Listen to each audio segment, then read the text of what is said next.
हर हर महादेव, जय जय शिव शंभू।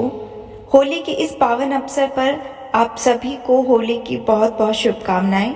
महाशिव पुराण की विदेश्वर संहिता का अध्याय 15 पढ़ने जा रहे हैं, जिसमें हम पढ़ेंगे देश, काल, पात्र और दान का विचार। ऋषियों ने कहा, समस्त पदार्थों के ज्ञाताओं में श्रेष्ठ सूत जी हमें देश काल ज्ञान का वर्णन करें। देश का वर्णन। सूत जी बोले, अपने घर में किया गया देवयज्ञ शुद्ध गृह के फल को देने वाला होता है। गौशाला के स्थान पर किए गए देव यज्ञ से 10 गुना, जबकि जलाशय का तट गौशाला के 10 गुना है।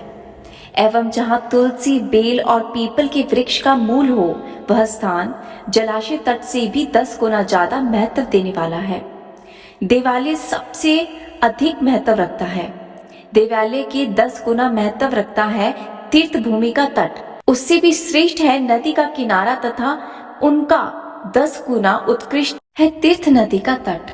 इससे भी अधिक महत्व वाला है सप्त गंगा का तट, जिसमें गंगा, गोदावरी, कावेरी, तरमपणी, सिंधु, सरयू और देवा नदियां आदि हैं। इससे भी 10 गुना अधिक फल समुद्र का तट और उससे भी 10 गुना अधिक फल पर्वत की चोटी पर पूजा करने से प्राप्त होता है। और सबसे अधिक महत्व का स्थान है जहां आपका मन रम जाए।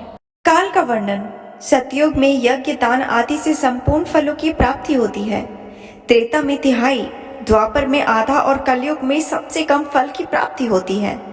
परंतु शुद्ध हृदय से किया गया पूजन फल देने वाला होता है। इससे 10 गुना फल सूर्य संक्रांति के दिन, उससे 10 गुना ज्यादा अधिक फल तुला और मेष की संक्रांति में तथा चंद्र ग्रहण में उससे भी 10 गुना फल की प्राप्ति होती है।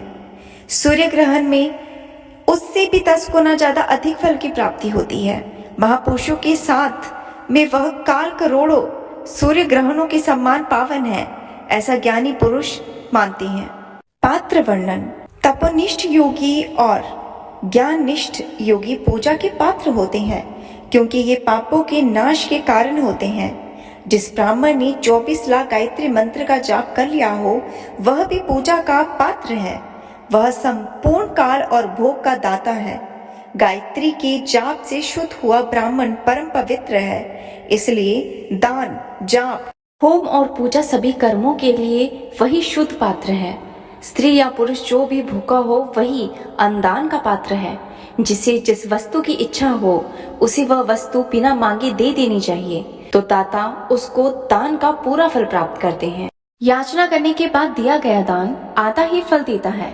सेवक को दिया दान चौथाई फल देने वाला होता है। दीन ब्राह्मण को दिए धन का दान दाता को इस भूतल पर 10 वर्षों तक भोग प्रदान करने वाला है। वेदवर्ता को दान देने पर वह स्वर्गलोक में देवताओं के वर्ष से 10 वर्षों तक दिव्य भोग देने वाला है। गुरु दक्षिणा में प्रदान धन शुद्ध द्रव्य कहलाता है। इसका दान संपूर्ण फल देने वाला होता है। क्षत्रियों का शौर्य से कमाया हुआ, वैश्यों का व्यापार से कमाया हुआ और शूद्रों का सेवावृत्त से प्राप्त किया गया धन उत्तम द्रव्य है। दान का वर्णन। गो, भूमि, तिल, स्वर्ण, घी, वस्त्र, धान्य, गुड़, चांदी, नमक, कोढ़ा और कन्या नामक 12 वस्तुओं का दान करना चाहिए। गोदान से सभी पापों का निवारण होता है और पुण्य कर्मों की पुष्टि होती है। भूमि का दान परलोक में आश्रय देने वाला होता है। तिल का दान बल देने वाला तथा मृत्यु का निवारण करने वाला होता है। स्वर्ण का दान वीरदायक और घी का दान धन की समृद्धि को बढ़ाता है। गुड़ का दान मधुर भोजन की प्राप्ति कराता है। चांदी का दान वीर्य की वृद्धि होती है। लवण के दान से षडस्य भोजन की प्राप्ति होती है। कोढ़ा या कुष्मांड के दान को पुष्टिदायक माना जाता है। कन्या का दान आजीवन भोग देने वाला होता है। जिन वस्तुओं से श्रवण आदि इंद्रियों की तृप्ति होती है, उनका सदा दान करें। वेद और शास्त्र को गुरुमुख से ग्रहण करके कर्मों का फल अवश्य मिलता है।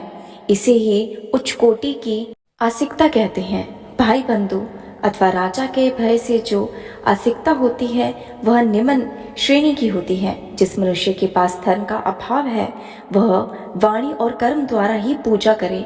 तीर्थ यात्रा और व्रत को शारीरिक पूजन माना जाता है। तपस्या और दान मनुष्य को सदा करने चाहिए। देवताओं की तृप्ति के लिए जो कुछ दान किया जाता है वह सब प्रकार के भोग प्रदान करने वाला होता है। इससे इस लोक और परलोक के उत्तम जन्म और सदा सुलभ होने वाला भोग प्राप्त होता है। ईश्वर को सब कुछ समर्पित करने एवं बुद्धि से यज्ञ व दान करने से मोक्ष की प्राप्ति होती है। ये था महाशिव पुराण की विदेश्वर संहिता का अध्याय 15। मिलते हैं अगली वीडियो में, तब तक के लिए हर हर महादेव, जय जय शिव शंभो।